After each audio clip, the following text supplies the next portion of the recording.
Assalamualaikum warahmatullahi wabarakatuh. Welcome to class 7 students. We will be learning a new lesson in English language, that is phrases and clauses. In your previous classes, you would have learned what is a phrase and what is a clause.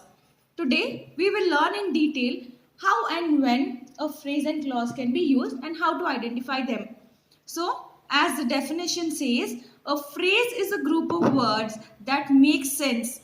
A phrase does not have a verb. So here, phrase is a group of words, but these group of words will not complete the sentence.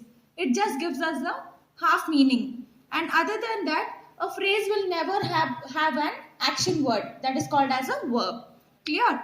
And now, we also know that a clause is a group of words that has a verb. See the difference between phrase and clause? Phrase will not have a verb. Clause will always have a verb. It can be a part of sentence or be a sentence by itself. A clause can be a sentence by itself, or it is also called as a part of sentence. A clause has a subject and a predicate. See here, a clause will always have a subject and predicate. What is a subject? Subject is a thing or person we are talking about, and predicate is what we are telling about that particular person and thing. Clear? Subject is the person and thing.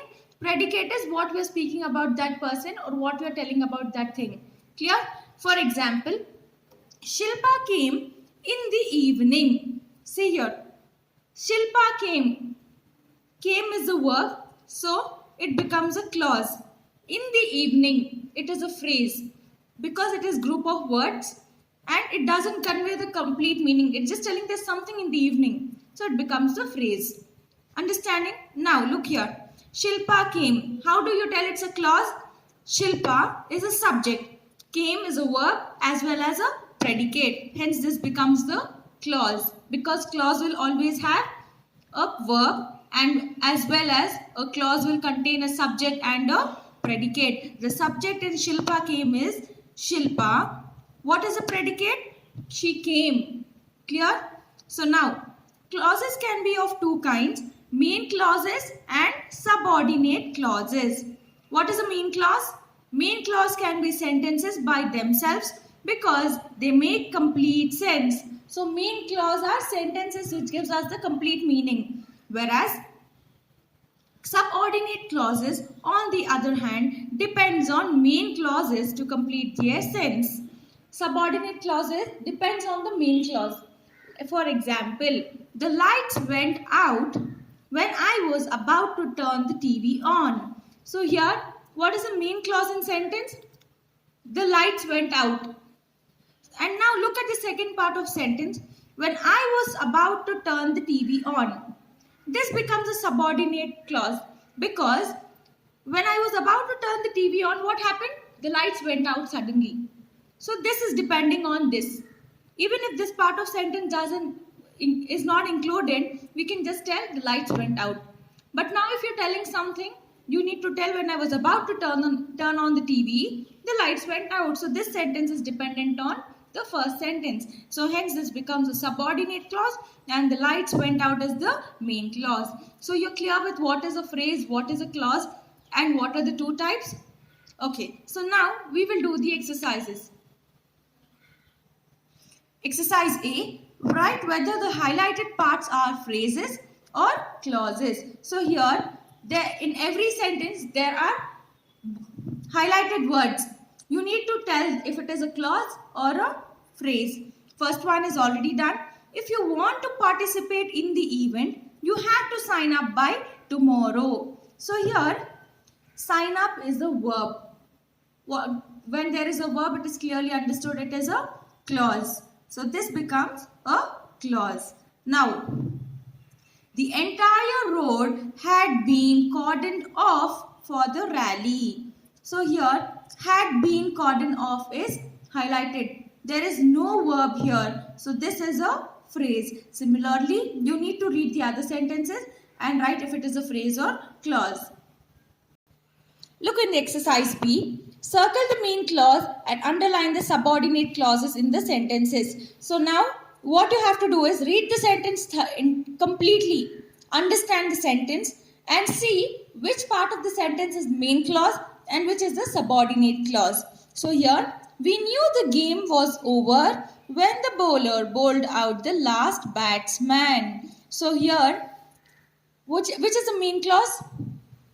We knew the game was over. If I just tell the game was over, it's clear enough that the game is over. No more game is continued. But now there is another statement which is depending on this one. What is that? When the bowler bowled out the last batsman. So here if I have to tell the sentence, what will the message I get? Okay, the bowler has made him out. But what happened when he became out? The game was over. So this sentence becomes dependent on this one. So hence this is the subordinate clause. This is the main clause. Similarly, look over here. Second one. Sarah will be able to tell if you are lying or not. So here what is the main clause? Sarah will be able to tell. Sarah can tell anything. But now there is other sentence which is also telling that if you are lying or not. So here, if you are lying or not, this is dependent on this first statement because here you are telling about a person. And what is the person telling? That she is capable of telling whatever is asked. So if you are telling that if you are lying or not, Sarah will be able to tell. So this statement is dependent on first part. So I will circle the first part, underline the second part. Similarly, you need to complete the exercise by yourself. Here we have different kinds of phrases. So as look in the box now, the phrase we have very first type, noun phrase. Now we know what is a noun very well. It's name of a person, place, animal or thing. Phrase are words that modify a noun. In noun phrase, these group of words will modify the noun. See here how it's used. It performs the work of a noun in a sentence. So noun phrase are group of words which does the work of noun in a sentence. Example, the woman in the white sari is my sister's teacher. So here the phrase is the woman in the white sari. So the woman is the noun. How are you describing the noun here? The white sari. So this is the noun phrase in the statement. Hence this gives the complete information that she is her sister's teacher. Similarly, next one, adjective phrase. Adjective plus other modifiers. What comes in adjective phrase? Adjective, one adjective word with other words which will be modifying the adjective. What is the work of this? It performs the work of an adjective in a sentence. So it does the work of an adjective, that is describing word. And also may use prepositions or ing participles to perform the work of an adjective. Adjective phrase can also use ing participles. The adjective phrases will end with ing, and also it also uses prepositions, and it does the work of an adjective. Example, this table beautifully carved by hand was quite expensive. So here beautifully describes the noun table. It becomes the adjective, and here it is describing the adjective by telling it is carved by hand. So it is doing the work of adjective. Hence this becomes the adjective phrase.